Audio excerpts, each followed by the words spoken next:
कुणाला जर असं वाटतं की यार माझी कुंडली खूप खराब आहे, आयुष्यामध्ये काहीच नाही करू शकत, असे व्यक्ती वर जाऊ शकतात का लाईफमध्ये? तुमची कुंडली खराब आहे म्हणजे नक्की काय आहे? तर तुम्ही हा प्रश्न विचारलाय का स्वतःला कधी? कुठे तुमचे प्रयत्न कमी पडतात का? तुम्ही स्वतःच्या माइंडसेटवर किती काम करताय? प्रत्येक गोष्ट ही ऍस्ट्रॉलॉजीवर डिपेंड असू शकत नाही. जेव्हा आपण हे समजून घेतो ना, तेव्हा आपल्या कुंडलीतले 90% प्रॉब्लेम जातात आणि त्यालाच आपण माइंडसेट करेक्ट करणं किंवा ग्रह करेक्ट करणं इतकं म्हणतो. तुम्ही जसं बोलला की तुम्ही तुमची कुंडली चेक केली, बरोबर. बट हे प्रत्येकाने करायला हवं. काही लोक चीट करतात, काही लोक एखाद्याला मारतात, कुणाला खूप जास्त हर्ट केलेलं असतं, आई वडिलांचा अपमान केलेला असतो, मल्टिपल गोष्टी ती गोष्ट मनात राहून जाते, ती त्यांना खात जाते आणि मग एखादी चांगली गोष्ट जरी त्यांना करायची आहे तरी ती गोष्ट करताना त्यांना हीच गोष्ट रिमाइंड करत असते आणि चांगल्या गोष्टी करण्यासाठी या गोष्टीमुळे ते नाही करू शकत. या गोष्टीबद्दल तुम्हाला काय म्हणायचं आहे? जर तुम्हाला आयुष्यात सक्सेसफुल व्हायचं असेल तर माफी मागायला आणि माफ करायला शिकता आलं पाहिजे. तर एखाद्याच्या लाईफ मध्ये ही महादशा चालू आहे, ही अंतरदशा चालू आहे, तरी तो व्यक्ती पैसे कमवू शकतो. एक्झॅक्टली. कोणतीही असू द्या, कुठली 7.5 असली तरी. अगदी सगळ्यात जास्त आयुष्यातल्या चांगल्या घटना या 7.5 मध्ये होतात. जे ऍस्ट्रॉलॉजर लोकांना ही शांती किंवा हा दोष आहे ते पितृदोष ही शांती करावी लागेल यामुळे घाबरवून टाकतात. त्याबद्दल तुम्हाला काय वाटतं? किती घाबरलं पाहिजे? नुसती पूजा करून नाही जमणार आहे आपल्याला. मग आता डे टू डे लाईफ मध्ये काय करायला पाहिजे? आपले जे मोठे आहेत त्यांचा रिस्पेक्ट केला पाहिजे,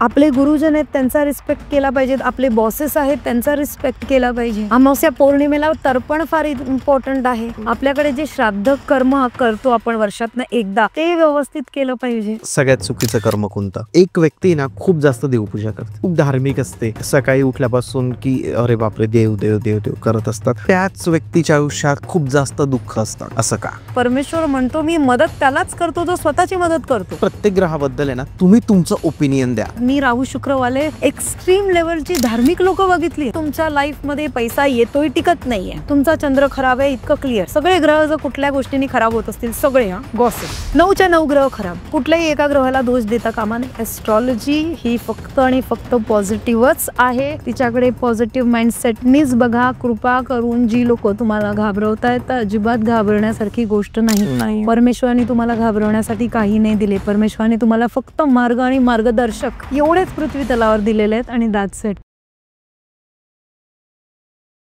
hello guys and welcome to banter with Chetan. मित्रांनो, आज आपल्यासोबत आहे अश्विनी पटवर्धन मॅम. मॅम नमस्ते. थँक्यू चेतन. मॅम सोबत आपण ऑलरेडी एक पॉडकास्ट केलाय आणि त्या पॉडकास्टला तुम्ही खूप छान प्रतिसाद दिला. तो पॉडकास्ट आपला वास्तूवर होता. तुम्हाला मॅमचे कन्सेप्ट आवडले, सगळ्या गोष्टी आवडल्या आणि भरपूर कमेंट अशा होत्या की मॅम मला दिसायलाच खूप छान वाटल्यात. तर आजचा जो पॉडकास्ट आहे मित्रांनो, तर मी तुम्हाला एक गॅरंटी देऊ शकतो की हा पॉडकास्ट बघितल्यानंतर तुम्ही सर्व लोक खूप जास्त इन्स्पायर झालेले असा. ज्याही लोकांना लाईफमध्ये असं वाटतंय की आपण काही करू शकत नाहीये, आमची कुंडली खूप खराब आहे, तर या सगळ्या गोष्टींचं सोल्युशन तुम्हाला मिळालेलं असेल आणि हे निगेटिव्हिटी बाजूला ठेवून तुम्ही काहीतरी चांगलं कराल इतकं तरी मी तुम्हाला सांगू शकतो. तर मॅम तुमचं पुन्हा एक वेळा स्वागत आहे आपल्या चॅनलवर. Thank you so much Chetan for inviting me once again and thank you so much to your audience also. Ma'am काय वाटतं ओव्हरऑल? माझं पण ऍस्ट्रॉलॉजी बद्दल बोलणार आहे, एखाद्याच्या माइंडसेट बद्दल बोलणार आहे. कुणाला जर असं वाटतं की यार माझी कुंडली खूप खराब आहे, आयुष्यामध्ये काहीच नाही करू शकत, असे व्यक्ती वर जाऊ शकतात का लाईफमध्ये? 200%.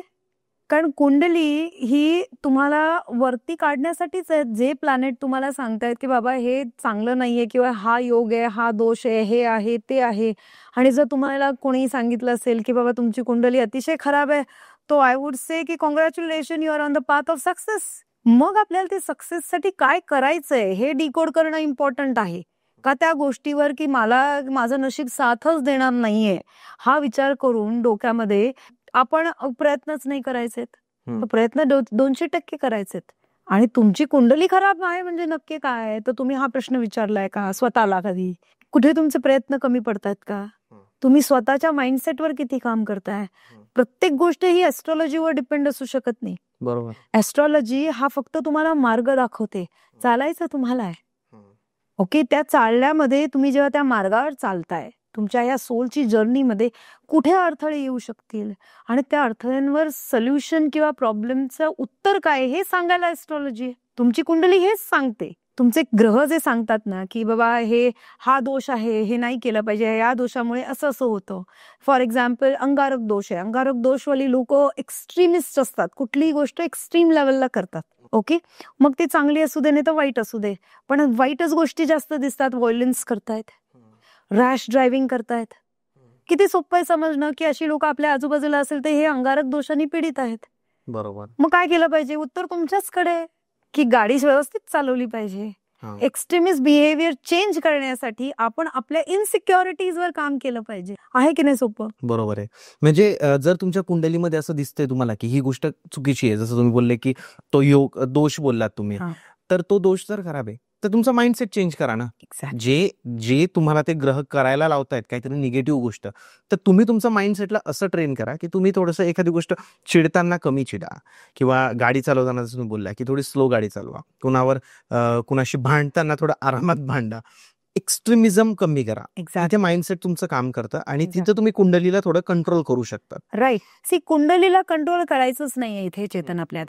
आपल्याला इथे आपली कुंडली जी आहे ना, पहिली गोष्ट म्हणजे तुम्ही जेव्हा कडे जाता, पहिली गोष्ट आपण आपली कुंडली प्रॉपर रिडिंग करून घ्या.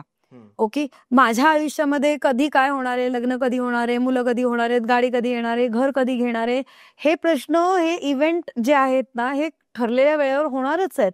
पण माझे ग्रह नक्की मला काय सांगण्याचा प्रयत्न करतायत, मला एखादा ग्रह एखाद्या घरामध्ये मिळालेला आहे, तो का मिळाला आहे, ओके, त्याच्या निगडीत आपलं काय कर्म आहे, हे समजून घेणं महत्वाचं आहे. जेव्हा आपण हे समजून घेतो ना, तेव्हा आपल्या कुंडलीतले 90% प्रॉब्लेम जातात. आणि त्यालाच आपण माइंडसेट करेक्ट करणं किंवा ग्रह करेक्ट करणं इतकं म्हणतो. एक्झॅक्टली. आपण परत ऍस्ट्रॉलॉजीकडे येऊच, या कुंडली या भागाकडे येऊच. पण मॅम, असं म्हटलं जातं की माणसाच्या आयुष्यात जर शिस्त असेल, डिसिप्लिन असेल, तर तुम्ही तुमच्या लाईफमध्ये काहीही अचीव्ह करू शकता. मग कुंडली थोडी साईडलाच ठेवू आपण. बरोबर. तुमचं मी उदाहरण देतो इथं की आपण आता एक दोन तीन वेळेस भेटलोय मॅम ऑलरेडी. आपण ऑफ द कॅमेराही खूप गप्पा मारतो. तर जे मला कळालं तुमच्याबद्दल, सकाळी 4 वाजता तुम्ही उठतात. हो. आणि तुमची एक दिनचर्या असते. तर मला त्याबद्दल सांगा की तुम्ही जे आज सक्सेसफुल आहात, म्हणजे तुम्ही तुमच्या वे मध्ये सक्सेसफुल तुम्हाला मानतात की नाही मला माहित नाही, बट मी जे बघतो, ती जी एनर्जी मी तुमच्यात बघतो, तो जो ऑरा मी तुमच्यामध्ये बघतो, तर त्याच्या मागे एक खूप मोठा सॅक्रिफाईस आहे, एक हार्डवर्क आहे. तर मला एक ऍस्ट्रॉलॉजिकल त्याला एक अँगल देऊन पण आणि एक शास्त्राचा अँगल देऊन पण मला ती गोष्ट सांगा मॅम की ती दिनचर्या तुमची कशी असते, त्याचा तुमच्या आयुष्यावर कसा परिणाम होतो. सी, बेसिकली जेव्हा 4 वाजता कोणालाच पहिली गोष्ट उठायला आवडत नाही. ओके, मी जेव्हा ह्या सगळ्या गोष्टी करते, मी एस्ट्रॉलॉजी करते, वास्तू करते, तर या गोष्टींसाठी कुठल्याही तज्ञ बनण्यासाठी पहिली गोष्ट म्हणजे स्वतःवर काम करावं लागतं. जर मी तुम्हाला सांगत असेल की डिसिप्लिन मध्ये राहा आणि माझ्यामध्ये जर डिसिप्लिन नसेल तर असं दुटप्पी वागणं जमत नाही. बरोबर. सो मी हे स्वतः जेव्हा इम्प्लिमेंट करायला सुरुवात केली, तेव्हा 4 वाजता उठल्याने ना खूप फायदे होतात. फर्स्ट ऑफ ऑल, जेव्हा आपण दुसऱ्याची पत्रिका बघतो तेव्हा स्वतःची बघतो. मी माझ्या पत्रिकेप्रमाणे बघितलं की मला जर माझे पर्टिक्युलर प्लॅनेट्स ठीक ठेवायचे असतील तर मग मला लवकर उठणं महत्वाचं आहे. मॅम, तेही थोडं सांगा ना, प्लॅनेट्स मध्ये काय होतं. एक्झॅक्टली. सो फॉर एक्झाम्पल, एखाद्याचं शनी वीक आहे, ओके, अशा शनी वीक वाला माणूस काय असतो, मुळात आळशी असतो. ओके. म्हणजे एखादा माणूस ना प्रोकास्टिनेशन खूप करतोय की तो नुसताच विचार करतोय, पण त्याला इम्प्लिमेंटेशन काहीच करता येत नाही त्या गोष्टींचं. उत्तम विचार आहेत, सगळं आहे, पण त्याला ते इम्प्लिमेंट करता येत नाही. याचा अर्थ काय आहे, तो आळस करतोय. मग आळस करतोय म्हणजे काय, तर तुम्ही हॉरोस्कोप ओपन केला तर त्याचा शनी वीक दिसतो. पण मग काय करायचं, मग काही रेमेडीज करत बसायच्या का? रेमेडीज हा नंतरचा भाग आहे. पण मुळात आपल्याला हे कळलं पाहिजे की या ग्रहामुळे आपल्याला आळस येतोय. मग आपण काय केलं पाहिजे, आपण डिसिप्लिन आणला पाहिजे. शनी म्हणतो तुम्ही डिसिप्लिन आणा, ठीक व्हाल. दुसरी गोष्ट, तुम्हाला अपॉर्च्युनिटीज कधी मिळणार आहे, जेव्हा तुम्ही सूर्योदयाबरोबर उठणार आहात. ओके, मी ब्रह्ममुहूर्तात उठते कारण मला फार काय म्हणतात ते, मला थोडंसं एडिक्शन आहे की I should get connected with the cosmic energy. Okay. आणि मला जे सकाळी, म्हणून मी माझ्या क्लायंट्सला पण सांगते की माझ्याकडे तुम्ही हॉरोस्कोप आधी का पाठवा, दुसऱ्या दिवशी मी मेडिटेशन मध्ये ते हॉरोस्कोप ओपन करते आणि तेव्हा मला अशा गोष्टी दिसतात ज्या कदाचित त्यांना माहीत पण नाहीयेत. त्यांचे ट्रॉमाज, ओके, त्यांचं जे ऑनगोईंग इश्यूज आहेत त्याच्यावर सोल्युशन्स मला कॉस्मिक एनर्जी तेव्हा मिळते. मग माझ्यासाठी हा वेळ खूप महत्वाचा आहे. माझं चॅन्टिंग, माझं थिंकिंग, माझा रिसर्चसाठी हा वेळ एक ते इतका पीसफुल असतो. त्याच्यामुळे मी माझा शनी ठीक करून बसले, मी माझं सूर्य ठीक करून बसले. सेल्फिश हा आहे मोटिव्ह, त्याच्यामुळे मी लवकर उठते आणि लवकर उठल्याने मला खूप वेळ मिळतो सगळ्या गोष्टी करायला. ओके. त्याच्यामुळे मला वाटतं की लवकर उठणं हा डिसिप्लिनचा भाग नाही, it's a way of life. आणि आपल्या आयुर्वेदात तेच सांगितलेलं आहे.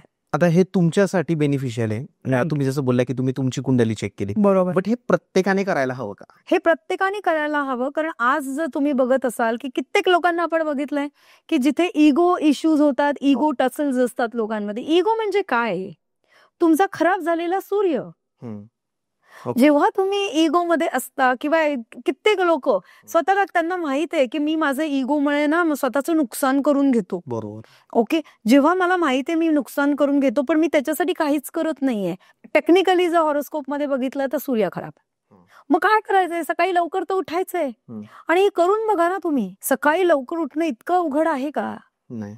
एक छोटीशी सवय, ज्या सवयीमुळे आपला एखादा ग्रह चांगला होणार आहे, आपल्याला समाजात मिळणारा मान जो आहे तो वाढणार आहे, तर मग का नाही करायची? आणि मॅम मग झोपायचा जो टाइम असतो, तुम्ही बोला की तुम्ही 9 ते 9:30 मध्ये झोपतात, तर त्याचंही एक लॉजिकल रिझन तुम्ही मला सांगितलं होतं की ते आपल्या ब्रेन सोबत. तर त्याबद्दलही सांगा ना की कसं, किती वाजता झोपलं पाहिजे ऍक्च्युली? सी, आपल्या इथे आता आपण परत जाऊया 4,500 वर्षांपूर्वी. आपल्याकडे आयुर्वेदात या सगळ्या गोष्टी लिहून ठेवलेल्या आहेत. ओके, लवकर झोपायचं, लवकर खायचं, झोपायचं आणि खायच्या मध्ये आपल्याला गॅप देणं फार महत्वाचं आहे. रात्रीचं जेवण लाईट करायचं जेणेकरून आपली झोप चांगली राहील. जसं मी म्हणलं की रात्री 11 ते 1च्या मध्ये ज्या ब्रेन वेव्ज आहेत, ज्याला अल्फा वेव्ज असं आपण म्हणतो, त्या फार ऍक्टिव्ह असतात. तर रात्री 11 ते 1 मधली जी झोप आहे ती तुमची brain cell repair, body cells repair करायला सगळ्यात महत्वाची आहे. ओके. त्याच्यासाठी लवकर झोपणं इम्पॉर्टंट आहे. आपण काय करतो, आपण घरी आता आय नो की फार चॅलेंजेस आहेत लोकांना, उशिरा घरी येतात, उशिरा जेवण होतात. त्याच्यानंतर कुठेतरी तुम्ही बघितलंय का, माझा हा अनुभव आहे की जी पेरेंट्स माझ्याकडे येतात आणि म्हणतात की आमची मुलं मोठी आहेत, 25 वर्षाचा मुलगा आहे, तो ऑफिसवरनं आला, जेवतो आणि मोबाईल घेतो आणि स्क्रोलिंग चालू असतं त्याचं. एंडलेस स्क्रोलिंग करतात लोक. आणि एंडलेस म्हणजे अगदी 2-2 वाजेपर्यंत स्क्रोलिंग करतात आणि 2 वाजता झोपतात. ओके, आणि सकाळी त्यांना कामाला जायचंच आहे. So please understand this is not going to work. त्याच्यामुळे you are losing your health. तुमच्या हेल्थवर इफेक्ट होतोय. तुमची सारासार विचार करण्याची बुद्धी, कपॅसिटी कमी होतीये. तुम्ही तुमचं एजिंग फास्ट करताय. करेक्ट. ओके, आणि एस्ट्रॉलॉजिकली तुम्ही तुमचा राहू आणि शनी दोन्ही ग्रह खराब करून ठेवताय. आपल्याला या गोष्टी नाही करायच्या आहेत. जेव्हा तुम्हाला आणि आता बघ, आता याच्या मागचं कारण काय? मी फार हा विचार केला की लोक असं का करत असतील की बाबा 2-2 वाजेपर्यंत मी स्क्रोलिंग करतोय, रॅन्डम रील्स बघतोय, त्याच्यातनं मला काही मिळत नाहीये. कुठेतरी ही लोक जी आहेत, जी अशी रॅन्डमली स्क्रोलिंग करतात, ही कुठेतरी खूप डेप्थ मध्ये लोनली आहेत, खूप लोनली आहेत. त्यांना तो लोनलीनेस आहे, त्यांच्याकडे बोलायला, व्यक्त व्हायला जागा नाहीये. मग कुठेतरी ती एक सॅड शायरी आली, ती स्क्रोल केली. अल्गोरिदम तर आहेच इंटरनेटचा, मग ते कॉन्स्टंट चालू आहे. मग सॅड सॉन्ग आलं, कुठेतरी कोणतरी आपल्याला दिवसभरात बोललेलं असतं, मग ते रिलेट होतं, मग ते कॉन्स्टंट चालू जातं. हे सर्कल आहे.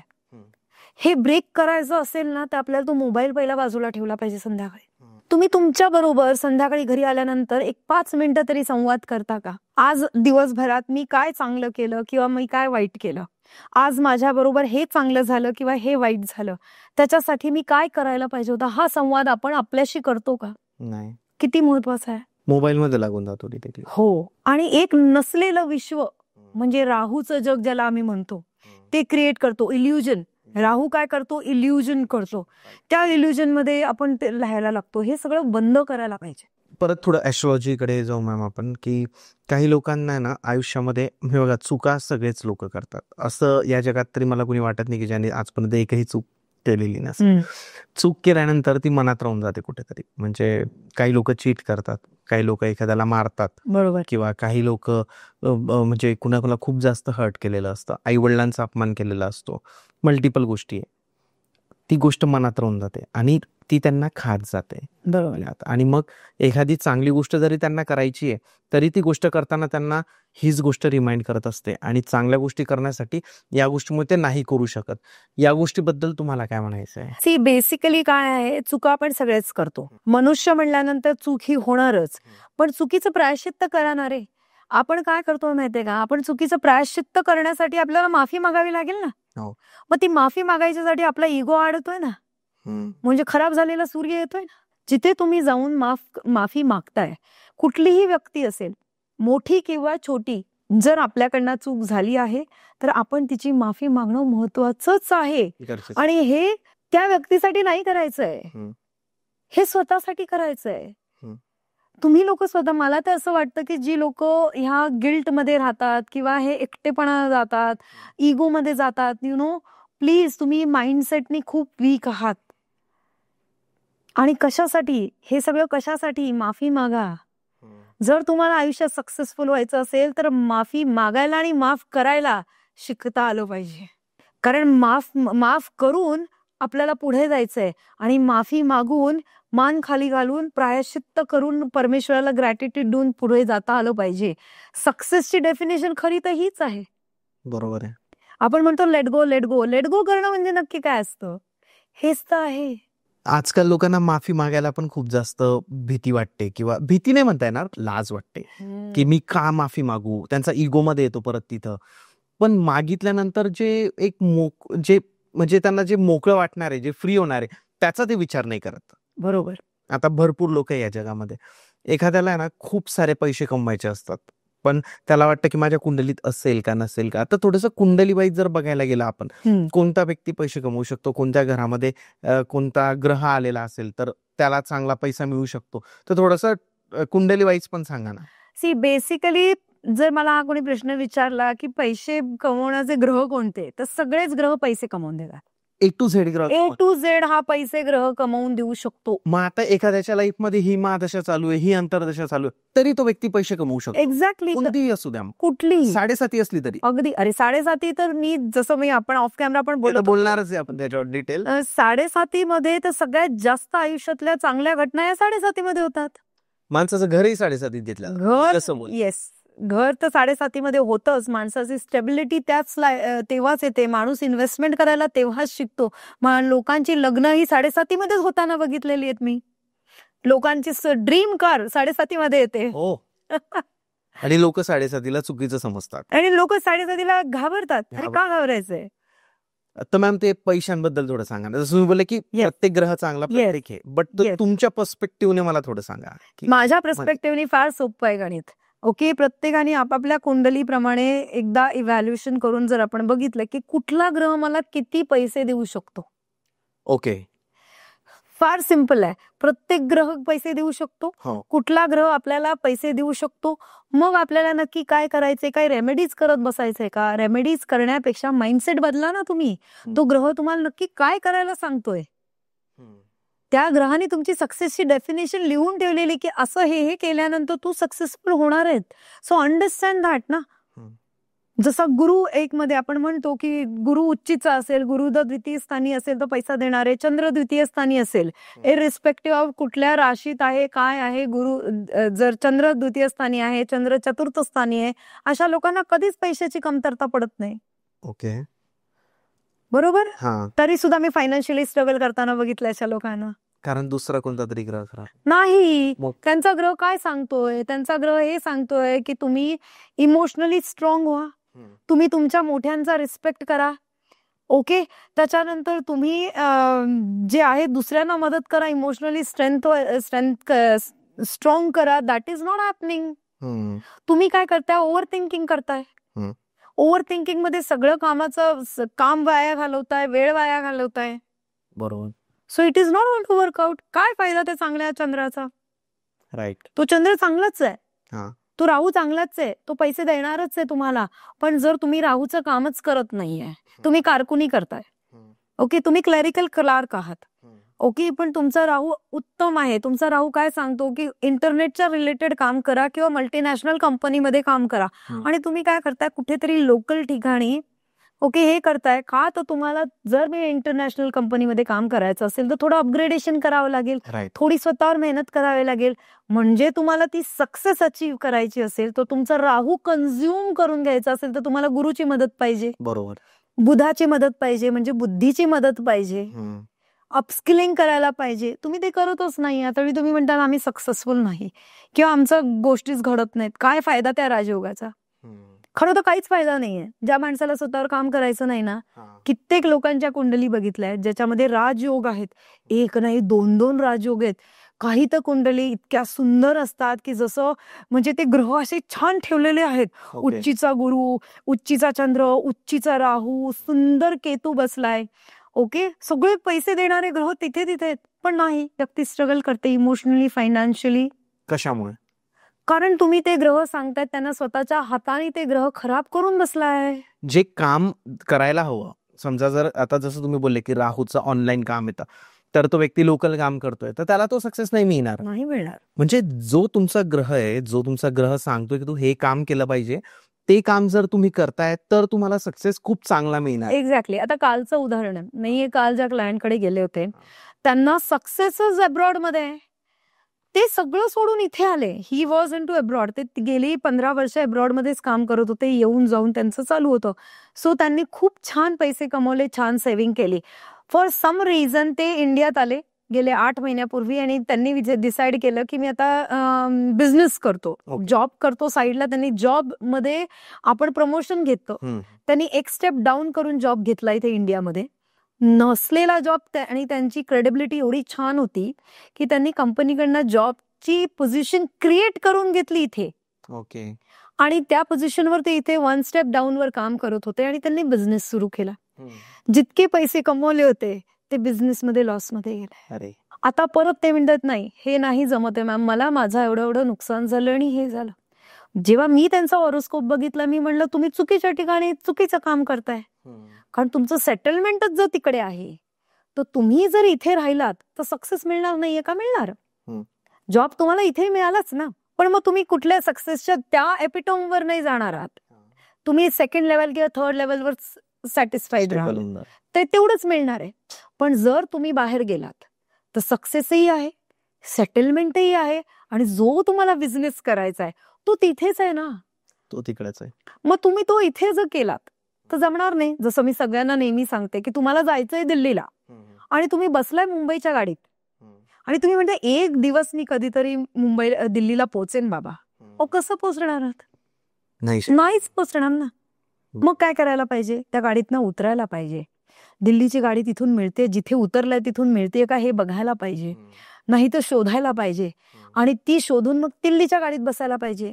जेव्हा आपण हा प्रकार करतो तर ते लोक त्याला म्हणतात स्ट्रगल आहे, की आम्ही आधी चुकीच्या गाडीत बसलो तो स्ट्रगल, मग खाली उतरलो तो स्ट्रगल, मग दुसरी गाडी शोधायचा स्ट्रगल. ह्याला स्ट्रगल नाही म्हणू शकत. असंही आपलं डिस्कशन चालू होतं की खूप सुंदर कुंडली असणं ते पण इतकंही चांगलं नाहीये, कारण माणूस खूप लेझी बनून जातो. म्हणजे तुम्ही बोलला की तुमच्या आयुष्यातही भरपूर स्ट्रगल आले मॅम. म्हणजे लोकांना आज दिसतं की एक ग्लोरियस लाईफ आहे, लक्झरियस लाईफ तुम्ही जगताय, बट ज्याच्या आयुष्यात स्ट्रगल आहे, ज्याच्या आयुष्यात एक कुंडली खराब आहे, तीच कुंडली जेव्हा ती स्ट्रगल करून करून तुम्हाला जे सक्सेस मिळतं, ती ग्रोथ मिळते, त्याबद्दल सांगा ना मॅम. सी बेसिकली मी ज्या सक्सेसफुल लोकांच्या कुंडली बघितल्यात ना, तुम्ही सगळ्यात बघा त्यांचे ग्रह उच्चीचे नाहीत. ओके, त्यांचे ग्रह त्यांना फार सपोर्ट करत नाहीत. ओके, सगळ्या प्रकारचे जे तुम्ही दोष म्हणू शकता, गुरु चांडाल म्हणा, हा म्हणा, तो म्हणा, ते सगळे त्याच्यामध्ये. ओके, नीचेचा शनी आहे, विष योग आहे, श्रापित योग आहे, हा आहे, पण तरी ती लोक सक्सेसफुल आहेत. कशामुळे? जसं त्यांना समजत गेलं तेव्हापासून त्यांनी फक्त स्ट्रगलच केलाय. प्रत्येक गोष्ट ते करत गेले. म्हणजे त्यांनी काय केलं, त्यांचं सॅटर्न शनी जो ग्रह आहे तो ऍक्टिव्हेट करून ठेवलेला आहे. कंप्लेंट करत नाहीयेत. आज मी हे केलं, आज नाही जमलं, उद्या दुसरं करतो, ते नाही जमलं, तिसरं करतो, काहीतरी जमेल. त्यामुळे स्ट्रगलला घाबरलात ना तुम्ही तर तुम्ही आयुष्यात कधीच सक्सेसफुल होणार नाही. 24 तास काम केलं पाहिजे. 24 तास मी तेच म्हणते की सॅटर्न एका शनीची 7.5 मध्ये एकच असेल. Put your head down and work. काही नाही, put your head down and work. लोक तुम्हाला तुमच्याबद्दल गॉसिप करतायत, वाईट बोलतायत, वाटेल ते काय, जे काय झालंय, कोण काय बोलतंय, put your head down, work. Focus focus focus focus. अजिबात फोकस शिफ्ट करायचा नाही. खूप इम्पॉर्टंट गोष्ट होती मॅम ही, की म्हणजे लोकांना हे समजलं पाहिजे की जेही आज लोक खूप जास्त सक्सेसफुल आहे तर ते त्यांच्या कुंडली खूप जास्त चांगली म्हणून नाहीये. खराब कुंडल्या तुम्ही भरपूर सारे उदाहरणही असे बघितले. येस. भरपूर साऱ्या अशा खराब कुंडल्या आहे की ज्यांच्यामध्ये असं दिसतं की अरे या माणसाला सक्सेस मिळणं खूप कठीण आहे, बट त्या व्यक्तीने त्याचं माइंडसेट चेंज करून त्याचा तेवढे एफर्ट्स देऊन ते सगळं चेंज केलंय, तितकं हार्डवर्क केलं त्याने रात्रंदिवस आणि मग चेंज केलं. यालाच म्हणतात कुंडली बदलणे आपली स्वतः. एक्झॅक्टली. आणि नशीब बदलणे. ते 100% शक्य आहे.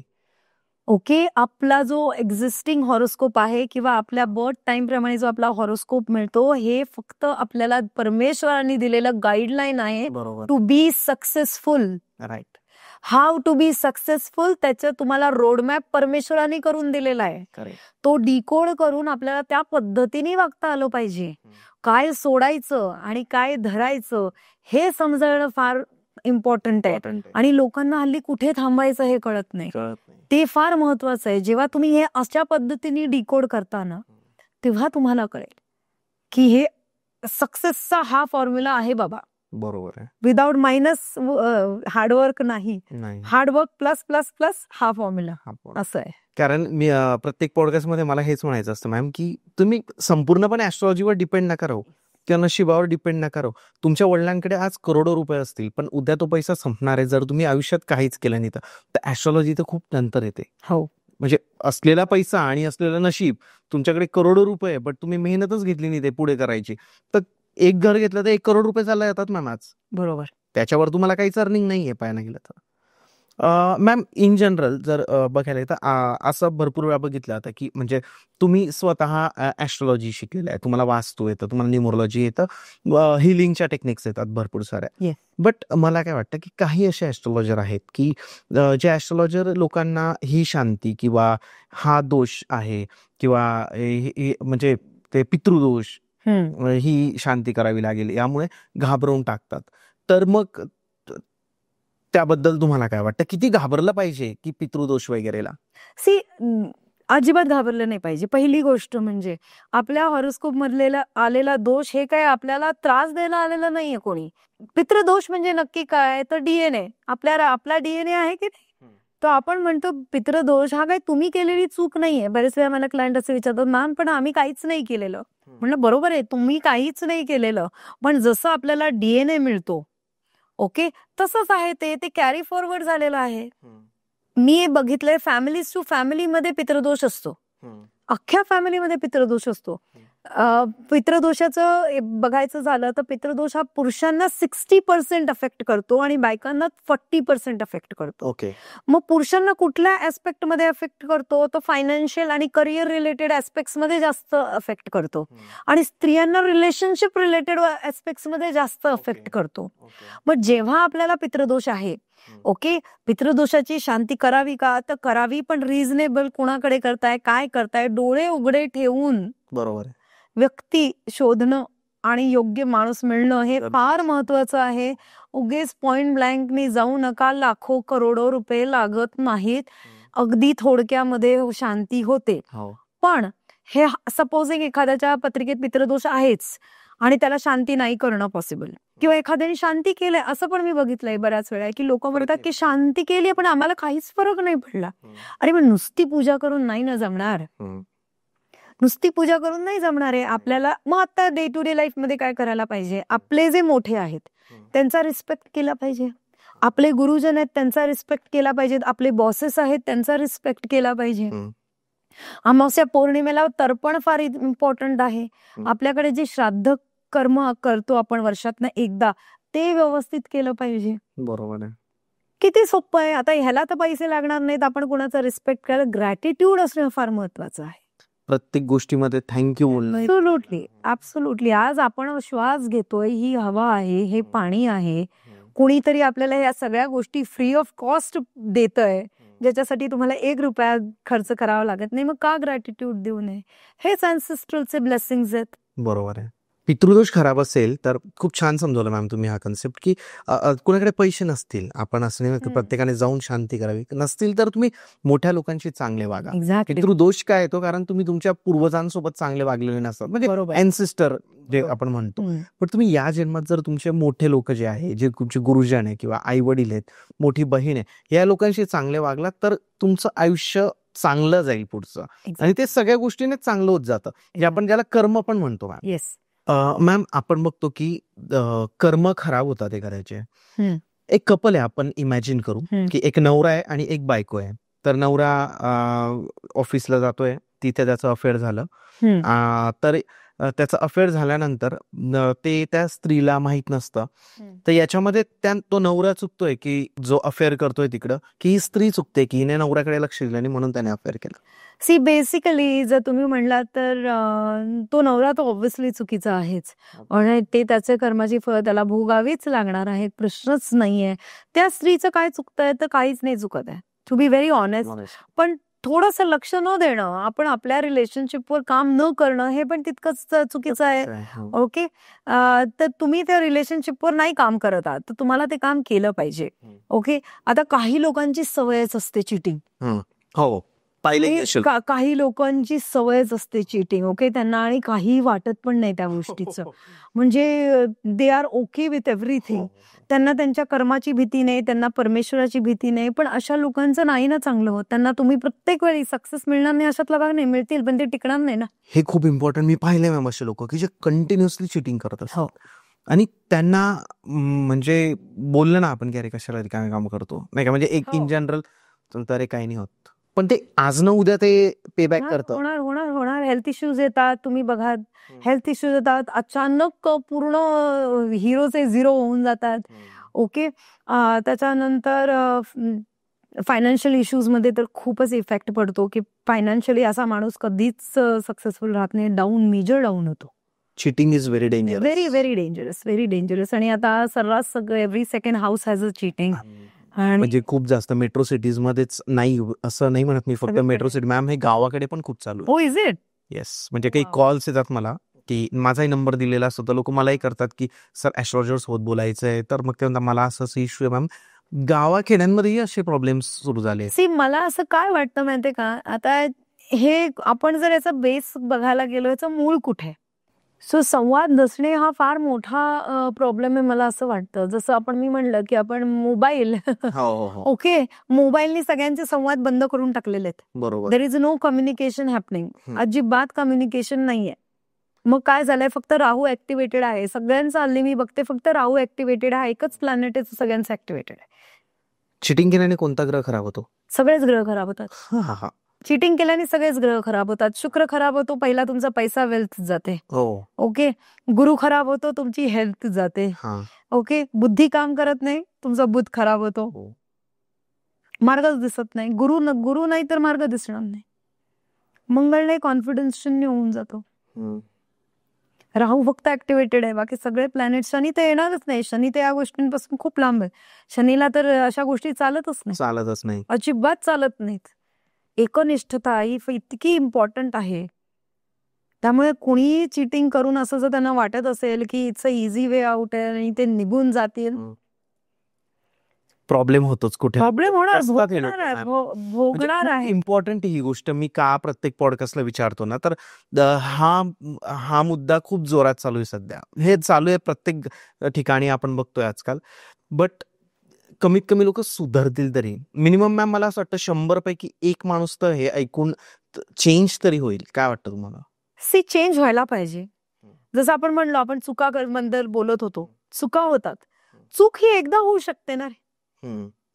ओके, एकदा जी होते तिला चूक म्हणून मान्य करू शकतो. पण सारखी सारखी होत असेल तर ती चूक नाही, हा चॉईस आहे. It's choice. बरोबर, राईट. मग जिथे चॉईस असतो ना तिथे कर्म सोडत नाही ना.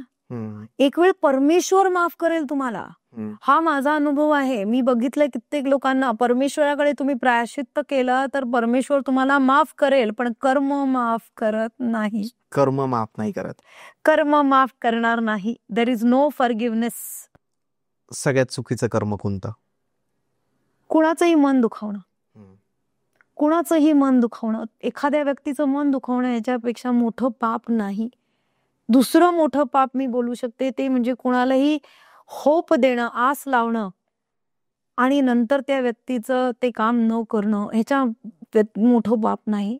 आय रिअली फील दॅट की तुम्ही कधीही कुणाशी बोलताना फार केअरफुली बोला. एखादी व्यक्ती तुम्हाला आवडत नाही ना, तुम्ही बोलू नका.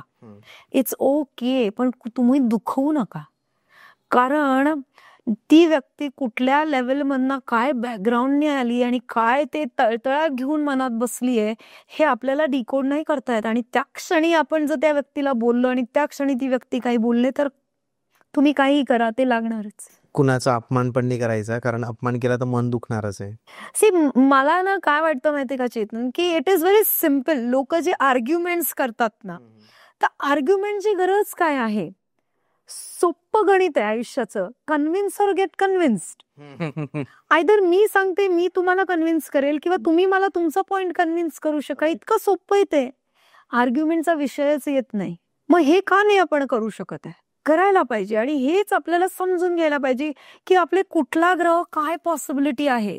कारण आय टेल यू, आमच्या ज्योतिषामध्ये एक कॉम्बिनेशन आहे राहू आणि शुक्र.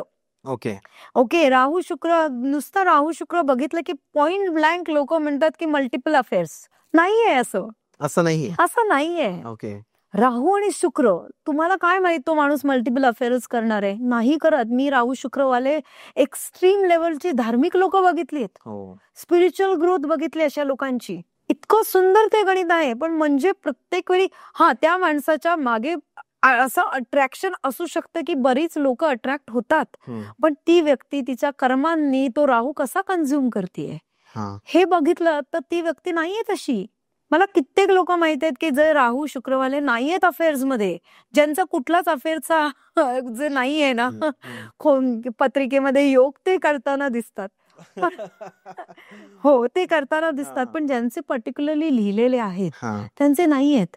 ह्याचं काय? त्यांनी त्यांचे कर्म ठीक करून ठेवलेत. कुठेतरी त्यांनी काहीतरी असं करतायत, त्यांनी गुरु तरी ठीक करून ठेवलाय, नाही तर शनी तरी त्यांचे ठीक करून ठेवलेत. म्हणजे ब्लेसिंग्स दोन्हीकडनं घेतलेत. बरोबर आहे. जेणेकरून हा योग कामच नाही करत आहे. एक्झॅक्टली. हे असं आहे, म्हणजे हे असं व्हायलाच पाहिजे असं नाही. हे आजच्या पॉडकास्ट आहे ना, हे खूप चांगली गोष्ट समजवते आपल्या ऑडियन्सला. तुमच्या कुंडलीमध्ये जर लिहिलंय, म्हणजे भरपूर स्त्रिया असं, आता जसं राहू शुक्र, काही ऍस्ट्रॉलॉजर त्यांना असे सांगत असतील, अरे तुझ्या नवऱ्याच्या याच्यात राहू शुक्र आहे, असं नक्की अफेअर असेल. पण असं नाही. त्या व्यक्तीचं कॅरेक्टर चांगलं असू शकतं, त्याने आजपर्यंत चांगले कामं केलेले असू शकतात. जसं बोला की गुरु आणि शनी त्याने चांगला करून ठेवलेला असेल तर ती गोष्ट तशी नाही होणार, ते चांगलंच होणार आहे. त्यामुळे प्रत्येक वेळेस कुंडलीच्या निगेटिव्ह पार्टकडे बघून तुमचं आयुष्य निगेटिव्ह करू नका, डिप्रेस होऊ नका. तुमचे कर्म चांगले ठेवा, तुमची लाईफ चांगली होऊ शकते. एक्झॅक्टली. ऍस्ट्रॉलॉजिकली जर मला एक विचारायचं झालं मॅम तुम्हाला, की आपण असं बघतो की एक व्यक्ती ना खूप जास्त देवपूजा करते, खूप धार्मिक असते, की सकाळी उठल्यापासून की अरे बापरे देव देव देव देव करत असतात, बट त्याच व्यक्तीच्या आयुष्यात खूप जास्त दुःख असतात. असं का? मग देव का तसा त्रास देतो? नाही, कारण काय माहितीये का, जेव्हा अशी लोक जी फक्त 24 तास देवाचं नामस्मरण करतायत किंवा काय करतायत, ओके, आता ही जे त्यांचं आयुष्यातली असलेली त्यांची आता एक्झिस्टिंग जी दुःख आहेत त्याचं कारण पहिली गोष्ट शोधलं पाहिजे. ओके, काय तो त्यांचा माइंडसेट आहे, काय त्यांचं ऍस्ट्रॉलॉजिकल प्लॅनेट आहे, का त्यांचं कमी असणारं नॉलेज आहे. काही लोकांना कशावर काम करायचं नसतं, दे आर हॅपी विथ देवदेव. ओके, परमेश्वर असं म्हणत नाही. परमेश्वर म्हणतो मी मदत त्यालाच करतो जो स्वतःची मदत करतो. बरोबर. इतकं सोपं आहे ते, की जर मी माझी मदत करायची असेल, मग ती फिजिकली असेल, मेंटली असेल, फायनान्शियली असेल, मी माझी मदत करायला पाहिजे. म्हणजे काय करायला पाहिजे? मी त्याच्यावर काम केलं पाहिजे. जर मला फायनान्शियल इश्यूज असतील तर मी बाहेर जाऊन काम केलं पाहिजे. जर मला इमोशनल ट्रॉमाज असतील तर मी स्वतःशी संवाद साधून ते इमोशनल ट्रॉमा कसं त्याच्यावर काम करता येईल ते बघितलं पाहिजे. जर मला रिलेशनशिप इश्यूज असतील तर टुगेदरनेस कसा वाढवता येईल, कसं माझ्या रिलेशनशिपवर काम करू हे विचार केला पाहिजे. जर मी कामच नाही केलं आणि मी फक्त जर चॅन्टिंग करत बसले, नाही काम होणार. फक्त चॅन्टिंग करून पण नाही होणार. आपण म्हणतो की मंत्र जप केल्यानंतर खूप जास्त इफेक्ट पडतो. काम करा पहिले आणि मग त्या मंत्र जपवर एक्झॅक्टली. कारण जसं मी वास्तूमध्ये म्हणते की आपल्याला चारही दिशा बॅलन्स करायच्या आहेत. बरोबर. जर असंच आपलं आयुष्य आहे, आपल्या आयुष्याला पण एक चौकट आहे, आपण चौकटच म्हणतो, राईट? आयत नाही म्हणत, आपण चौकट म्हणतो. आयुष्याची चौकट आहे. मग या चौकटीमध्ये काय काय येतं? एकीकडे कर्म म्हणजे तुम्ही आज करत असलेलं काम, एकीकडे धर्म म्हणजे जे तुम्हाला ग्रॅटिट्यूड करायचे, समाजासाठी करायचे ते काम, तिसरीकडे ऍस्ट्रॉलॉजी आणि चौथीकडे वास्तू आहे. मी फक्त एक ऍस्पेक्ट केला, मी फक्त ऍस्ट्रॉलॉजी फॉलो केली आणि धर्म करत बसले तर माझं कर्म आणि माझं वास्तू गडबड होतीये, व्हायब्रेशन्स मॅच नाही होणार आहेत आणि माझं कर्म काम नाही करणार आहे, मी फक्त कर्म करत बसले, अशी पण लोक मला भेटतात की मॅडम मी एस्ट्रॉलॉजीवर बिलीव्ह करत नाहीत, हे सगळं काही असं काही नसतं. ओके, हे काही लोकांनी क्रिएट केलेला प्रपगंड आहे आणि त्याच्यावर हे चालू आहे, अशी पण लोक भेटतात. ओके, अशी भेटतात. मग ते जर एवढे 200% काम करतात, मग गोष्टी घडत का नाहीयेत? 200% काम करणारा माणूस ते 1%वर का डिपेंड आहे? काय कॉस्मिक सायन्स आहे याचं? त्याच्यामुळे सगळ्या गोष्टी बॅलन्स पाहिजेत. ऍस्ट्रॉलॉजी ही तुमच्या कर्माला फक्त दिशा देण्याचं काम करू शकते. बरोबर. हे फक्त तुमचं मार्गदर्शक आहे. पण नुसते ह्या गोष्टी आहेत का? नाही. तुम्हाला धर्म, तुम्हाला तुमचं देणं जे आहे तुमच्या समाजासाठी, ह्याचं भान असलंच पाहिजे. राईट. आणि वास्तू काय करते? वास्तू काय करते तर तुमची जी एनर्जी आहे ती प्रिझर्व करायचं काम करते. मग ही चौकट अशी कम्प्लीट झाली तर तुम्ही एक होलिस्टिक अप्रोच घेऊन चालणार आहे.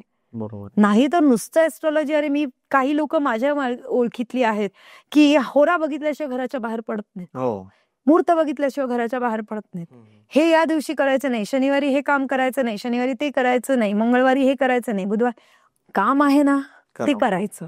मग तुम्ही तर डिसिप्लिन मध्ये करा, वेळेत कम्प्लीट करा, कोणाला चीट करू नका, कुणाचा अपमान करू नका, स्वतःचा 1 पैसा सोडू नका आणि दुसऱ्याचा एक्स्ट्रा 1 रुपया घेऊ नका.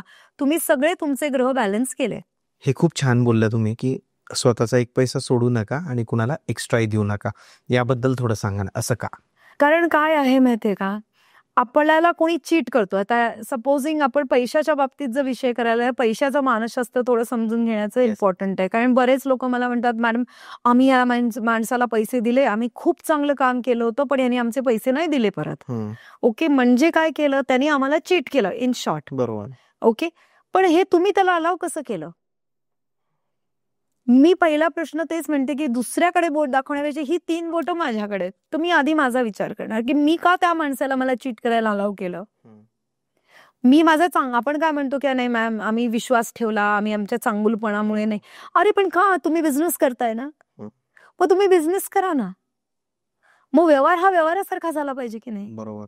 मग याचा अर्थ जर तुम्ही कंप्लेन करू नका, एक तर तुमचं नुकसान झालं तर, नाही तर त्याच्यातनं शिका की बाबा मला पुढच्या वेळी पेपर वर्क कम्प्लीट केलं पाहिजे, लिहून घेतलं पाहिजे, म्हणजे मला कोणी चीट करायचा संबंधच येणार नाही. जेव्हा आपण लिहून घेतो तेव्हा समोरच्यालाही माहित आहे की बाबा आपण लिहून दिलंय. जिथे ही लोक प्रयत्न का करतात, ट्राय करतात, म्हणजे काय आहे तर शनीची हुशारी वापरायची, लिहून घ्यायचं म्हणजे पेपर वर्क. शनी डिसिप्लिन, परत डिसिप्लिन. इथे आपण परत डिसिप्लिनवर बोलतोय. डिसिप्लिन काय? आपला रूल काय सांगतो की बाबा तुम्ही जर कुठलं काम 1 रुपया कोणाला देत असाल तर त्याचं लिखापडी असली पाहिजे. बरोबर आहे. हे इम्पॉर्टंट काय मॅम, कारण हे तुमचं कर्मच झालं. जर तुम्ही ते करत नाही तर तुम्ही आळस केला. ठीक आहे, तुम्ही आळस केला, तुमचा शनी खराब केला. बरोबर ना? अगदी अगदी अगदी. त्यामुळे तुम्ही जे म्हणतात की अरे मी सोडून दिले पैसे, तू सोडले नाहीये, तू चूक केली ती, किंवा तू तुझ्या कामात कमी पडला की तू पेपर वर्क नाही केलं. म्हणजे माझा एक मित्र आहे मॅम, राहुल, तर त्याचा एलिफंट हाऊस ब्रँड आहे, म्हणजे करतो. तर मी कोणताही बिझनेस जेव्हा करतो ना तर त्याच्याशी म्हणजे थोडंसं डिस्कस करतो, कारण he knows well about business. तो मला प्रत्येक वेळेस बोलतो की चेतन तू पेपर वर्क करत जा, तू पेपर वर्क करत जा. एक्झॅक्टली. आणि आज तुम्ही ते बोलल्या because you have multiple businesses. Actually म्हणजे मला ऑडियन्सला पण सांगायचं की मॅम फक्त ऍस्ट्रॉलॉजर नाहीये, she is interior designer also, architect आहे मॅम स्वतः, तर तेही बिझनेस आहे बाकीच्या मॅमचे. पेपर वर्क हे खूप इम्पॉर्टंट आहे आणि आपण सगळ्यात लिस्ट प्रायोरिटी मीही त्यालाच दिली आजपर्यंत, बट ती दिली पाहिजे. ती फर्स्ट प्रायोरिटी असली पाहिजे. ओके, लिस्ट नाही पाहिजे. जर आपण मागे गेलो, ब्रिटिशांचं आपण म्हणतो प्लॅनिंग एकदम जबरदस्त होतं, तर आपण नेहमी गमतीमध्ये लोक आता तर त्याचा विपर्यास करतात की ब्रिटिशर्स काय करतात, 80% प्लॅनिंग अँड 20% इम्प्लिमेंटेशन करतात. बरोबर आहे. मग आपण काय करतोय, आपण रिव्हर्स करतोय, इम्प्लिमेंट जास्त करतो आणि त्याचं प्लॅनिंग नाही करत आहे. आपण जेव्हा आता विहीर खणायला सुरू केली, अर्धवर झाल्यावर विचार करतो अरे आपण अशी नाही अशी करायला पाहिजे होती. Okay, so paper work is very important. जेव्हा तुम्ही पेपर वर्क करता, जेव्हा ती वस्तू किंवा ती गोष्ट तुम्ही तिथे लिहून घेतलेली असते, तेव्हा नाही चीट करणार तुम्हाला. त्याच्यामुळे ह्याला काय म्हणतात आम्ही ऍस्ट्रॉलॉजिकली शनीची हुशारी वापरायची. शनी काय म्हणतो, व्यवहार रोखठोक पाहिजे.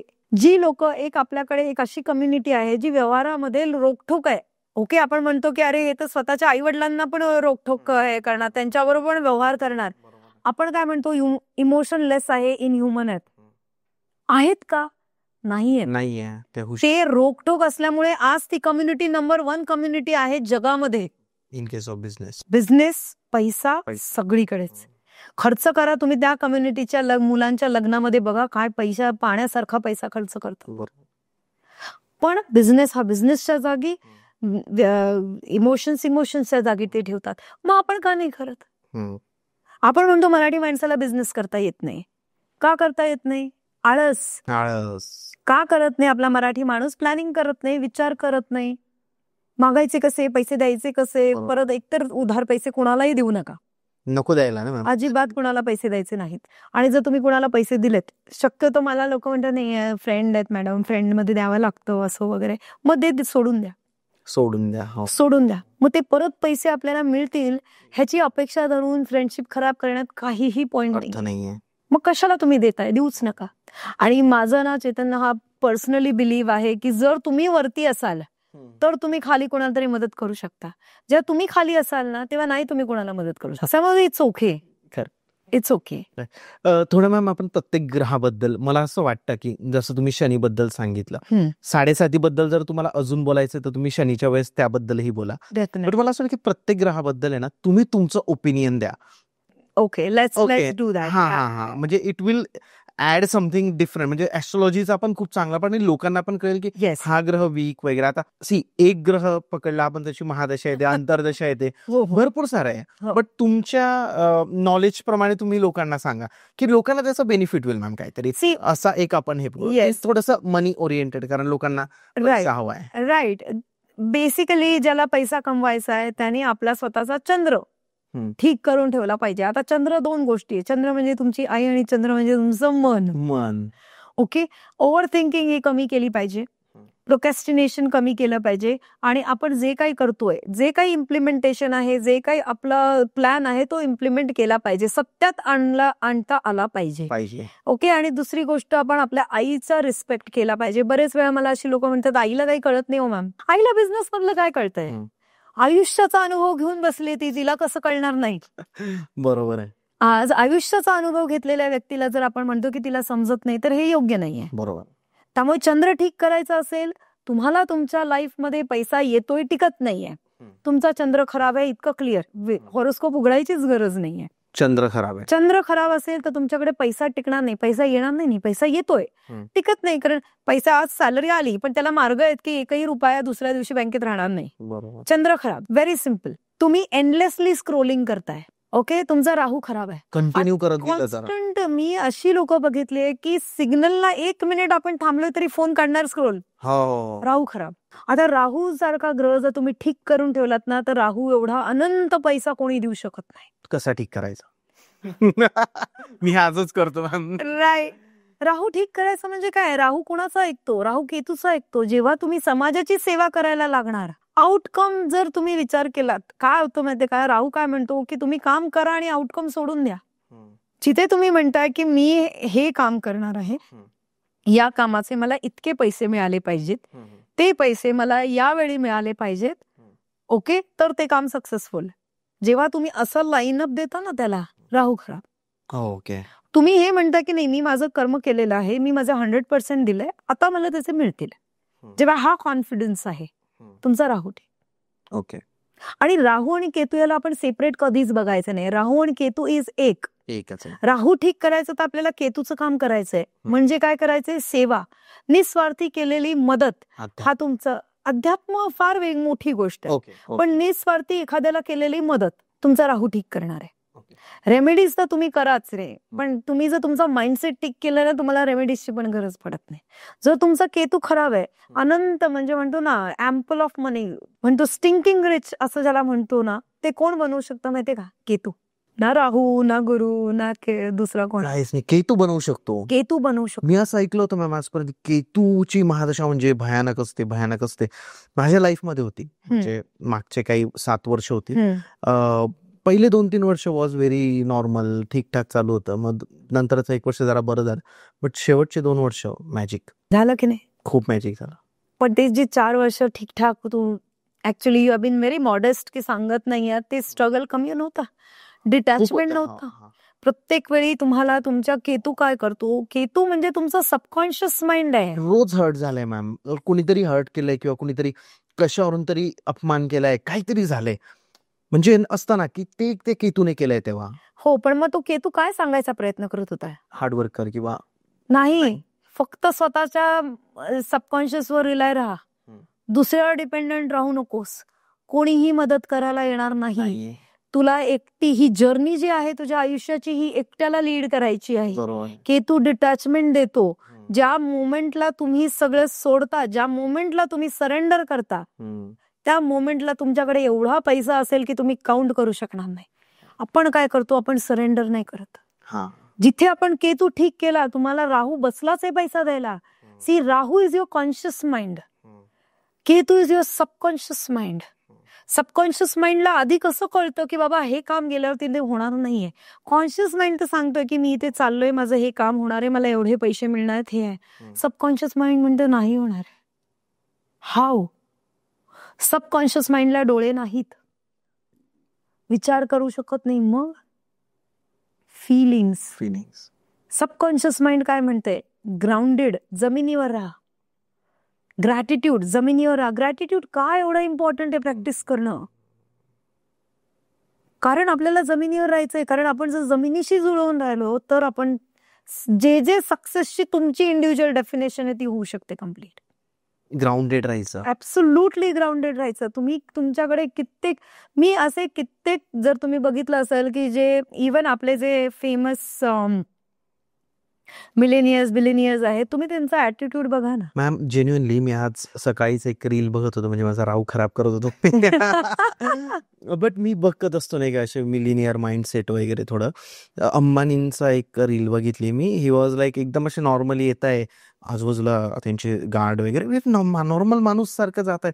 ग्राउंडेड आहेत लोक, लोकांना शिवाय देतात लोक. शेवटी ते पॉलिटिकल जे त्यांना काय करायचं, पण त्या माणसाने आज अचीव केलंय ना, अख्ख्या जगात आपलं नाव आहे आज, कारण त्यांच्यामुळे आहे खूप मोठं कॉन्ट्रीब्युशन. तो व्यक्ती खूप साधा राहतो. किती धार्मिक आहे मॅम ते लोक, किती स्पिरिच्युअल आहे ते, किती देवाचं करतात, पण किती ग्राउंडेड आहे.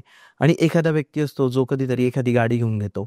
समजा एखादा व्यक्ती येतोय आणि एखादी स्पोर्ट्स कार घेऊन घेतली, किंवा थोडे पैसे येऊन गेले कमी वयामध्ये आणि एखादं घर घेऊन टाकलं, थोडे 2-4 कंट्रीज फिरला, त्याच्यात इतका गर्व येऊन जातो की तो सगळ्यांना कमी लेखा. I have seen some very close people, म्हणजे जवळच्या लोकांना पाहिलंय मॅम मी असं करताना. आय नो ऑल ऍटिट्यूड येतो. आणि नंतर मग असं होऊन जातं, कारण ऍटिट्यूड मध्ये चुकतात. येस. राहू काय करतो? इल्युजन देतो. आता exactly what you told me is the राहू ऍक्टिव्हेटेड आहे पत्रिकेमध्ये. की राहू इल्युजन करतो की माझ्याकडे मोठी गाडी, मोठा बंगला, सुंदर पार्टनर, गुड लुकिंग पार्टनर, चांगला जॉब, हे ते सगळे हे राहू आहे. भ्रम, इल्युजन. आणि केतू काय म्हणतो? जे आहे माझे. मला नाही दाखवायचं कोणाला मी कुठे फिरून आलो, मला नाही दाखवायचं गाडी मी माझ्या कन्व्हिनियन्ससाठी घेतले, मी नाही त्याचा रील शूट करून टाकणार आहे. It's okay. मी कुठल्या फॅन्सीएस्ट रेस्टॉरंटमध्ये गेलो, मी माझा बर्थडे सेलिब्रेट करायला गेलो, मी कशाला त्याचा फोटो काढून टाकू? एक्झॅक्टली. सो तुम्ही केतूचं काम केलं तर तुमचा राहू सपोर्ट करणार आहे. तुम्ही राहूचं काम केलं तर केतू काय करतो? शून्य करून टाकतो. बिघडलेला केतू तुम्हाला पूर्ण नेस्तनाबूत, हा एक शब्द आहे, ते करून टाकतो. काय करावं मॅम चांगलं केतूला ठीक करायला? केतूला ठीक करायचं, ऍटिट्यूड ठीक ठेवा, ग्राउंडेड राहा, ऍब्सोल्युटली ग्राउंडेड राहा. एक्झॅक्टली. जे परमेश्वराने दिलंय ते मान खाली वाकून आपल्या झोळी फिरवून परमेश्वराने आपल्याला भीक दिलेली आहे ती चांगली मानून घ्या. धन्यवाद मागा प्रत्येक वेळी. गॉडला थँक्यू म्हणा. आज आपण आपल्याकडे सकाळी उठल्यावर कराग्रे वसती लक्ष्मी आपण म्हणतो ना, आपण म्हणतो की आजचा दिवस किती महत्वाचा आहे. मॅजिक लोक म्हणतात होत नाही ना. अरे आपण रोज सकाळी उठतोय, हे मॅजिक नाही आहे. सूर्य न चुकता कन्सिस्टन्सी कोणाच्याकडनं शिकायची असेल तर ती सूर्याकडनं शिकायची. तो म्हणतो का बाबा मी रात्रभर उशिरा जागलो होतो, मला काम होतं, मी नाही उठून येणार उद्या. जर इमॅजिन करा की सूर्य नाही उजाडला तर काय होईल? काय होईल? शक्यच नाही. मग कन्सिस्टन्सी आपल्याला कोणाकडनं शिकायची आहे? सूर्याकडनं. ज्या जमिनीवर आपण पाऊल ठेवतोय ती जमीन आपला भार पेलतीये. ग्रॅटिट्यूड कोणाचा शिकायचा आहे?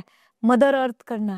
ती नेचर आपल्याकडनं एकही रुपया न मागता आपल्याला शुद्ध हवा, शुद्ध पाणी फ्री ऑफ कॉस्ट देतीये. जिला आपण पल्यूट करतोय तिच्यासारखी आई कुठे मिळणार? बरोबर. ह्या सगळ्या गोष्टी केल्या पाहिजेत. आपण जेव्हा हे करतो तेव्हा आपण आपले प्लॅनेट्स ठीक करत असतो. तुळशीला पाणी घातलं पाहिजे, कारण त्या तुळशीवरनं येणारा वारा आपल्या घरामध्ये आजारपण येऊन देत नाही. दारात तुळस पाहिजे म्हणतात. आपण या दारामध्ये वास्तूमध्ये चिंचेचं झाड नाही पाहिजे आजूबाजूला. का नाही पाहिजे? काटे असतं. जो वारा त्या चिंचेवरनं येणार आहे तो सर्दी खोकला येतो, आजारपण आणतो घरात. प्रत्येक वास्तूच्या ह्याच्या मागे पण एक शास्त्र आहे. वास्तू हे शास्त्रच आहे. कडुलिंबाचं झाड का पाहिजे आजूबाजूला? Same rule. जी हवा त्या कडुलिंबाच्या झाडावर नाही येते ती आपल्या घरामध्ये छोटे मोठी आजारपण येऊन देत नाही. बरोबर. चिंचेचं झाड असेल, कारण तो गुणधर्म आहे ना त्याचा, मग तो गुणधर्म तर लागणारच आहे. बरोबर. किती सोपं आहे खरंय. गोष्ट. इतक्या छोट्या छोट्या गोष्टी आहेत. म्हणून दारात तुळस पाहिजे, आपण रोज पाणी घातलं पाहिजे. माझा अनुभव आहे चेतन, माझ्या दारामध्ये तुळस जी आहे ना, मी खरं सांगते परमेश्वराचा इतकी कृपा दृष्टी आहे माझ्यावर की माझ्या घरात दारातली तुळस कधीच वाळत नाही. लेफ्टची तुळस गेली तर राईटला तुळस ऑलरेडी आलेली असते. कॉन्स्टंट चालू असतं, लेफ्ट राईट. आणि एवढी मोठी तुळस की 4-4, 5-5 फुटाचा घेर होतो तिचा, एवढी मोठी तुळस. पण ती तुळस इतकी सेन्सिटिव्ह आहे. जर मी पाणी घातलं नाही, जर मी त्या तुळशीशी बोलली नाही ना, तर ती तुळस वाळायला लागते. येता जाता तरी मला बोलावं लागतं. म्हणजे आपल्या घरातली झाडं हे इतकं ऐकत असतात. आणि माझं तर माझ्या झाडांवर खूप प्रेम. सेम माझ्या घरी पण खूप छान केले मी. हो, आणि मला त्यांच्याशी बोलायला लागतं. आणि मी त्यांना जर सांगितलं ना की किती, एक हा प्रयोग करून बघितलेला कोणीतरी मध्ये, आणि हे सांगितलेलं की 2 झाडं ठेवा. एका झाडाला तुम्ही रोज चांगल्या चांगल्या गोष्टी बोला आणि एका झाडाला रोज तुम्ही वाईट गोष्टी, निगेटिव्ह गोष्टी बोला. ते निगेटिव्ह बोलणारे झाड ज्याला बोलतो ना आपण ते लगेच जीव टाकतं. आणि ज्याला आपण पॉझिटिव्ह बोलतोय त्याला एक वेळ पाणी जरी नाही घातलं ना तरी ते सस्टेन करतं. मॅम, अजून ग्रहांबद्दल बोलायचं झालं तर तुम्ही मला केतूबद्दल सांगितलं, राहूबद्दल सांगितलं, सूर्याबद्दल सांगितलं, चंद्राबद्दल सांगितलं, त्याच्यानंतर मंगळ, मंगळ. कॉन्फिडन्स. ओके, मंगळ. मंगळाबद्दल बोलणं फार इम्पॉर्टंट आहे.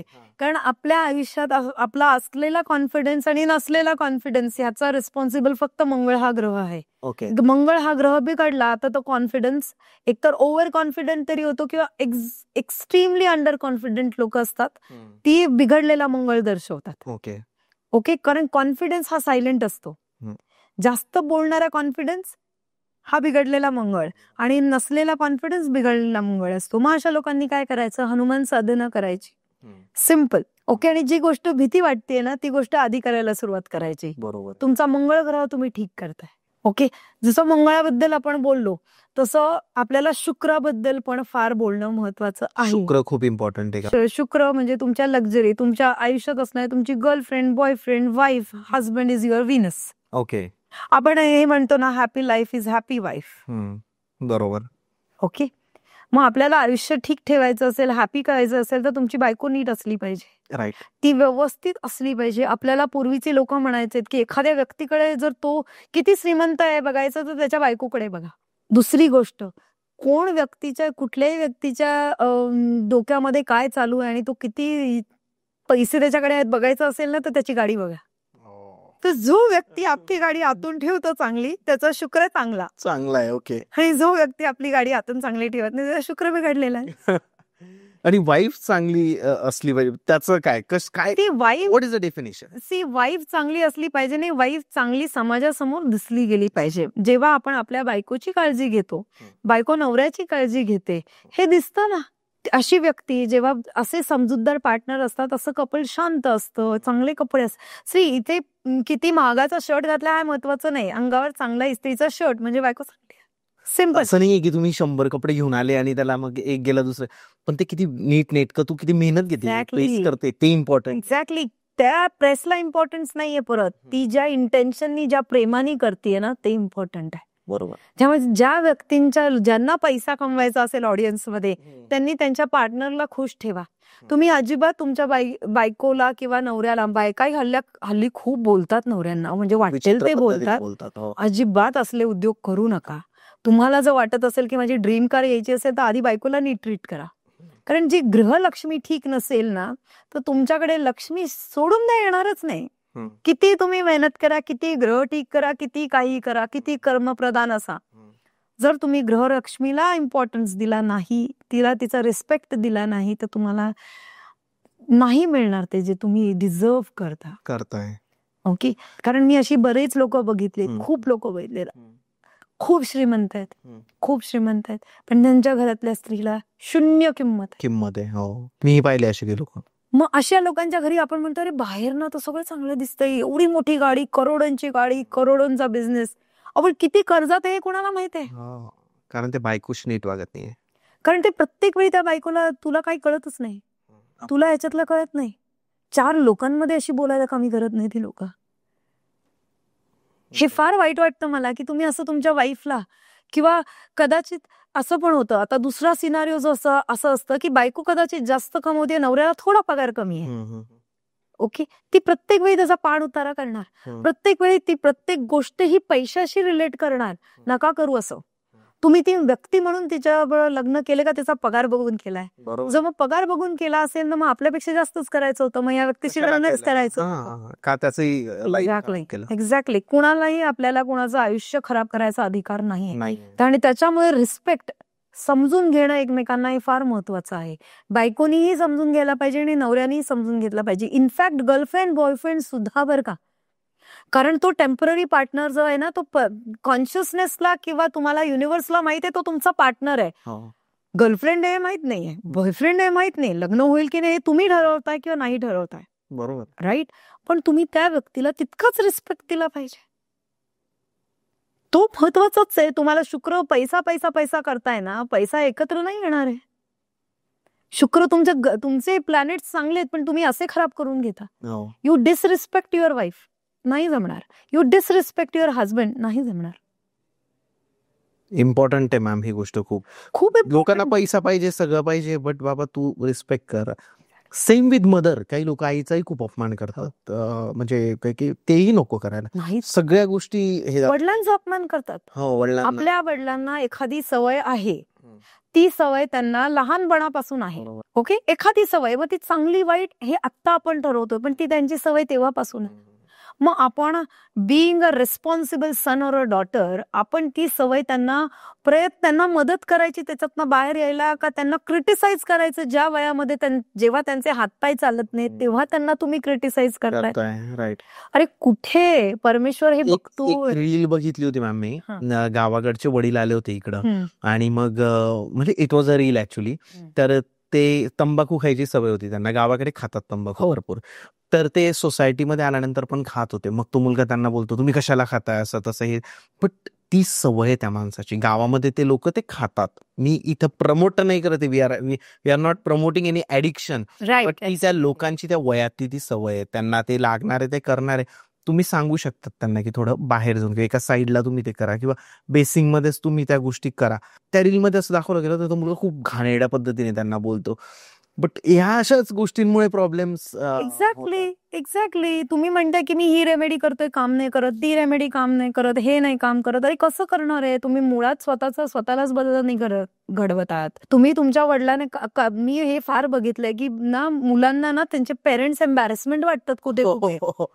यु नो, खरं. माझी आई अशीच साडी नेसते, पण मी तिला या 5 स्टार मध्ये नेताना तिनं जर तशीच साडी नेसली तर अरे तुला कळत नाही ही अशी का, आपण कुठे चाललोय, अरे तिला नाही माहित तू एज्युकेट केलं का. मग तिला बरेच वेळा असं असतं की पेरेंट्स जे आहेत ना ते अक्षरशः हार्डवर्क करून ते अगदी सर्वसामान्य परिस्थितीतनं मोठे आलेले असतात, आणि त्यांनी तुम्हाला त्या परिस्थितीमध्ये मोठं केलेलं असतं, एवढं केपेबल केलंय की आज तुम्ही लाखो करोडोंची पॅकेज घेताय. ओके.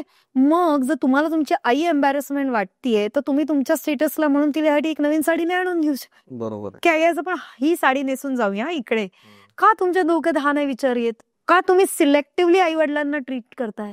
सिलेक्टिव्ह ट्रीटमेंट झाली ना. ज्या आईने तुम्हाला इंग्लिश बोलायला शिकवलं, आता नवीन जेनझी, ज्या आईने तुम्हाला इंग्लिश स्कूलमध्ये घातलं, का तर तिला जाता आलं नाही, त्याच आईला तुम्ही इंग्लिश प्रोनाउन्सिएशन शिकवताय की अगं तुझं हे प्रोनाउन्सिएशन चुकीचं आहे, तुला बोलता येत नाही, don't speak wrong English, you are embarrassing मी.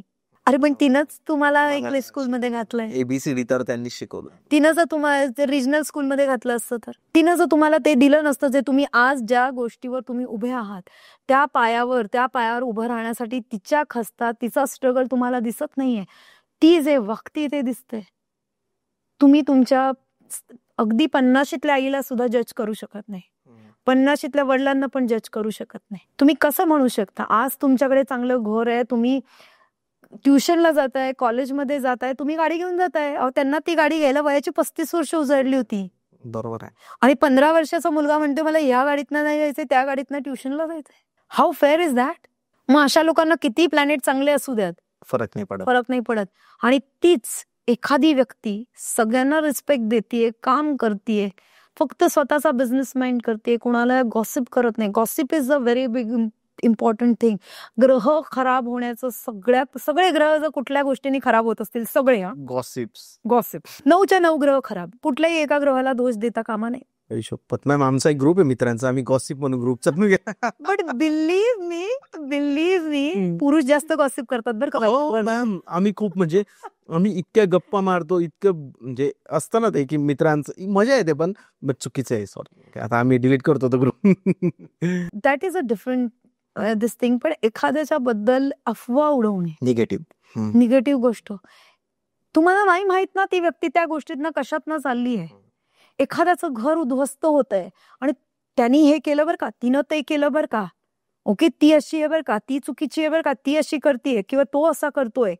आपला संबंधच नाहीये दोन हजबंड वाईफ मध्ये बोलायचा, काहीच संबंध नाही. कुणाच्या घरच्या व्यक्तींमध्ये आपल्या मध्ये बोलू नये. आपल्याला आणि मी सांगते ना, कधीच तुम्ही कोणाला वाईट बोलू नका. कारण काय माहितीये का, परमेश्वराची काठी जी पडते, जे बोललंय ना ते परत येतं म्हणजे येतं. आणि ह्याचं मी इतकं म्हणजे आय कॅन टेल यू, मी माझ्या डोळ्यासमोर मी म्हणून म्हणते ना, परमेश्वराची लाडकी काय, मी परमेश्वर मला दाखवतो तुझ्याबद्दल असं झालं होतं, हे बघ त्यांच्या बरोबर काय होत आहे.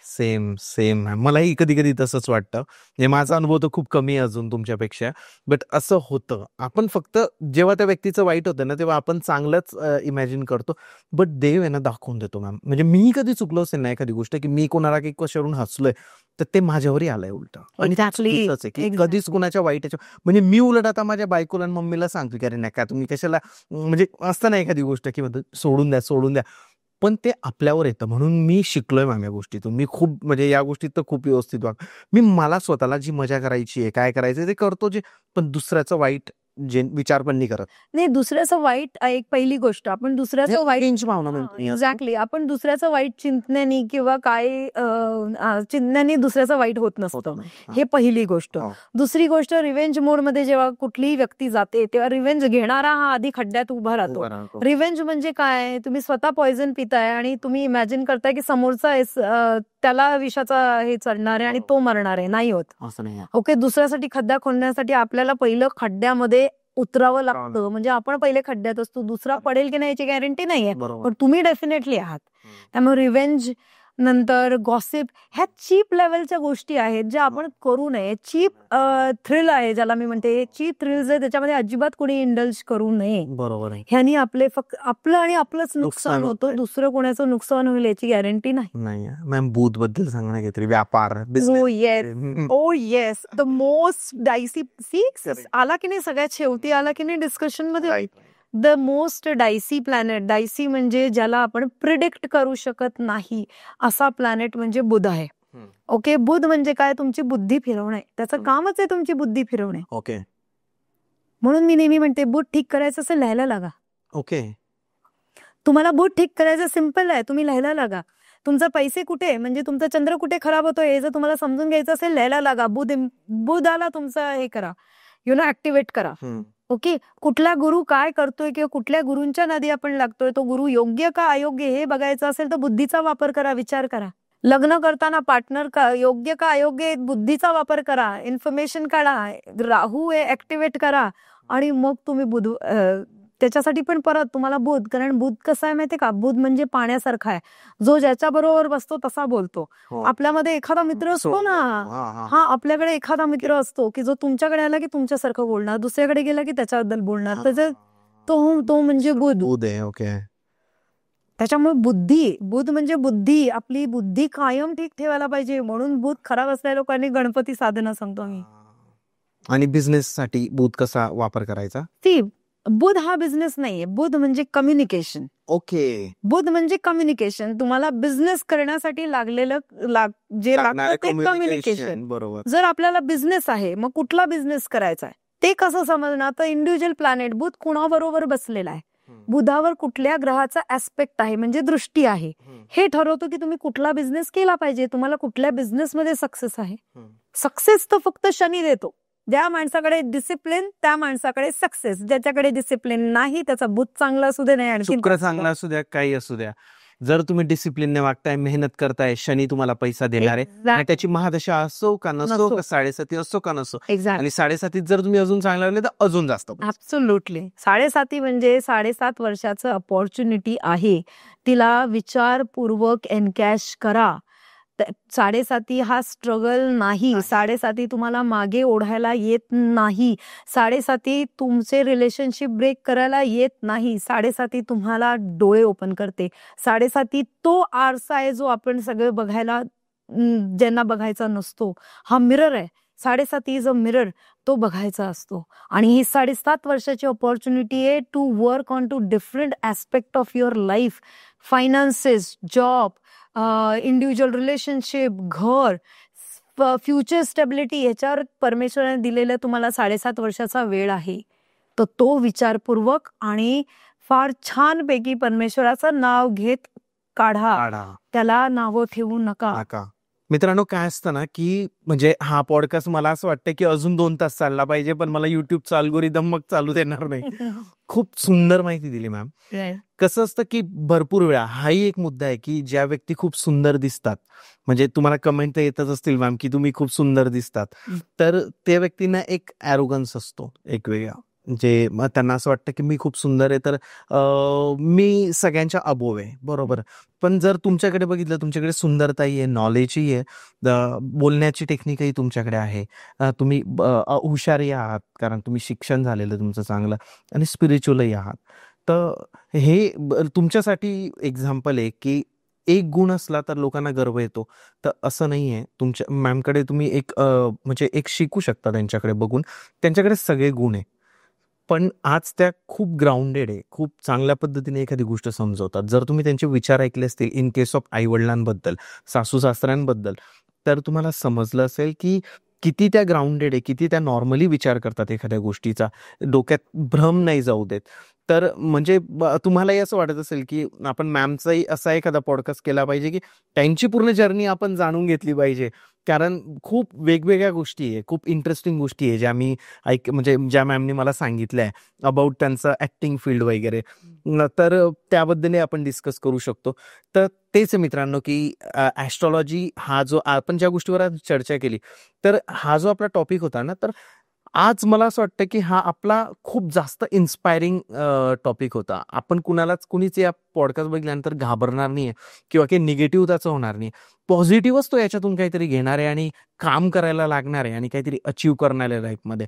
तर तुमचं खरंच मनापासून धन्यवाद. Thank you so much. मला फक्त एकच सांगायचं आपल्या ऑडियन्सला, ॲस्ट्रॉलॉजी ही फक्त आणि फक्त पॉझिटिव्हच आहे. तिच्याकडे पॉझिटिव्ह माइंडसेटनीच बघा. कृपा करून जी लोक तुम्हाला घाबरवतायत, तर अजिबात घाबरण्यासारखी गोष्ट नाही. परमेश्वराने तुम्हाला घाबरवण्यासाठी काही नाही दिले. परमेश्वराने तुम्हाला फक्त मार्ग आणि मार्गदर्शक एवढेच पृथ्वी तलावर दिलेले आहेत, आणि दॅट्स इट. तुम्ही एक चांगला मार्गदर्शक शोधा, चांगला मार्ग शोधा, आणि दॅट्स इट. परमेश्वर तुमचं सगळ्यांचं भलं करो. खरे मॅम, कुणाला जर तुमच्यासोबत कन्सल्ट करायचंय तर काय नंबर देऊ? सो आपला जो मी डिस्प्लेला लावून देतो आणि डिस्क्रिप्शन मध्ये पण असेल, तर तुम्ही कॉन्टॅक्ट करू शकतात मॅम सोबत. Yes ma'am, thank you so much. Thank you so much Chetan, मला बोलवल्याबद्दल. पुन्हा एकदा आपल्या ऑडियन्स बरोबर कम्युनिकेट करता आलं मला. Thank you so much. And I am highly I have a high gratitude towards you. Thank you so much. Thank you so much. Yes.